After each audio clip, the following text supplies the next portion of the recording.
Hello friends, आप सभी को मेरा सादर नमस्कार। गीता सार 5वां अध्याय।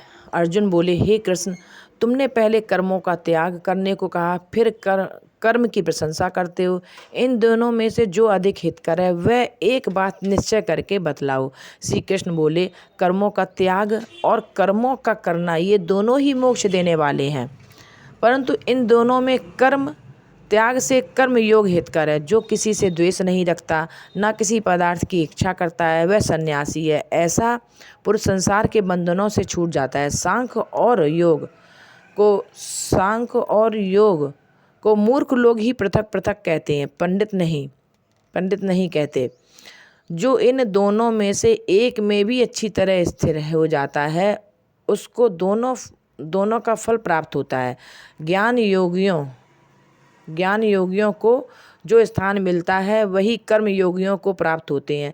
ज्ञान योग व कर्म योग एक ही है। कर्म योग के बिना संन्यास का प्राप्त होना दुस्तर है। कर्म करने वाले मुनिजन जो ब्रह्म प्राप्त होने में विलंब नहीं लगता, कर्म योग युक्त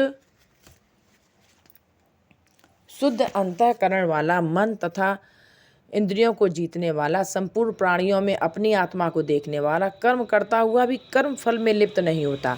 योग युक्त तत्ववेत्ता पुरुष देखते हैं, सूंघते हैं, स्पर्श करते हैं, खाते हैं, चलते हैं, श्वास लेते हैं, तो भी यह नहीं मानते कि मैं कुछ नहीं करता। वे बोलते हैं, त्यागते हैं, ग्रहण करते हैं, परंतु यही मानते हैं कि मैं कुछ नहीं करता।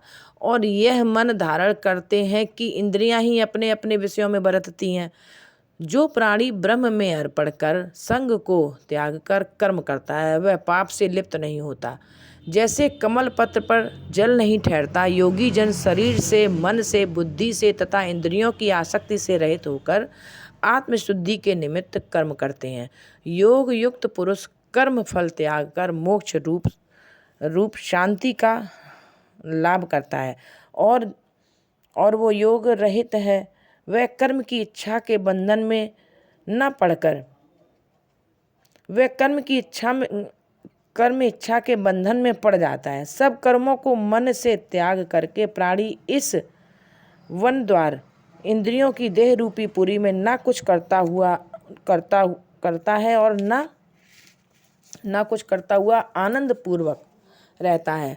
परमेश्वर किसी कर्म में प्रवृत्त नहीं करता, कर्म और कर्म फल को उत्पन्न नहीं करता। ये सब प्रवृत्ति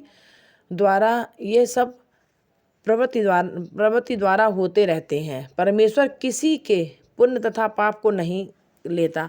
ज्ञान को जो अज्ञान से आच्छादित है, उससे जीव मोह को प्राप्त हो जाते हैं, परंतु आत्मज्ञान के द्वारा जिनका अज्ञान नष्ट हो गया है, उनका वह आत्म ज्ञान परमेश्वर के रूप को ऐसा भाषित करता है जिस प्रकार सूर्य संपूर्ण संसार को प्रकाशित कर देता है। उसी परमात्मा में जिनकी बुद्धि स्थिर है और उसी में मन लगाकर उसी में निष्ठा रखते हैं, और जो सदा उसी के ध्यान में लगे हैं, ज्ञान द्वारा जिनके सब पाप नष्ट हो गए हैं, वे इस संसार में जन्मते नहीं।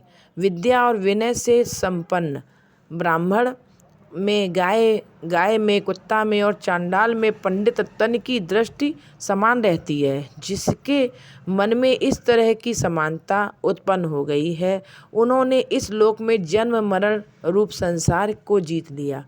क्योंकि ब्रह्म निर्दोष है और सर्वत्र समान है, इसलिए वे ब्रह्म को प्राप्त हो जाते हैं। तो जो प्रिय पदार्थ को पाकर प्रसन्न और अप्रिय को पाकर खिन्न नहीं होते, ऐसे स्थिर बुद्धि वाले मोह रहित ब्रह्मवेत्ता को ब्रह्म स्थिर जानो।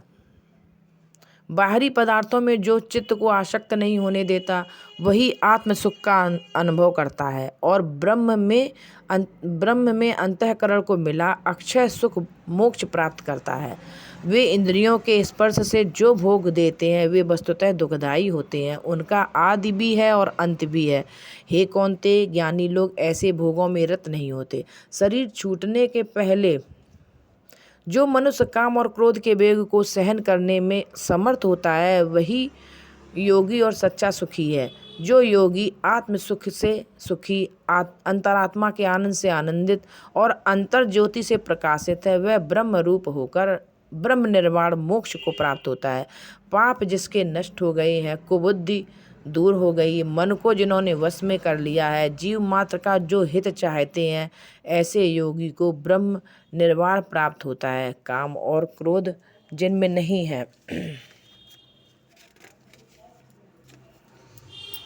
मन के वेग को जिसने रोक लिया है, ऐसे आत्मज्ञान योगियों को ब्रह्म निर्वाण सहज ही प्राप्त होता है। बाहरी पदार्थों के संयोग से अलग रहकर दोनों भवों के बीच में दृष्टि लगाकर नासिका के भीतर चलने वाले प्राण अपान वायु को सम करके, इंद्रियां, मन और बुद्धि को वश में करके, इच्छा, भय, क्रोध को त्याग मोक्ष की इच्छा करने वाले योगी जीवन मुक्त हैं। जो मुझको सब यज्ञों और तपों का भोक्ता, संपूर्ण लोकों का स्वामी और सब प्राणियों का मित्र जानते हैं, उन्हीं को शांति प्राप्त होती है। इस श्रीमद् भगवद गीता सुपनिषद सुब्रह्म विद्या योग शास्त्रे श्री कृष्ण अर्जुन संवादे संन्यास योगो नाम 5वां अध्याय समाप्त। जय श्री कृष्ण भगवान, जय श्री गीता मैया, जय राधा मैया।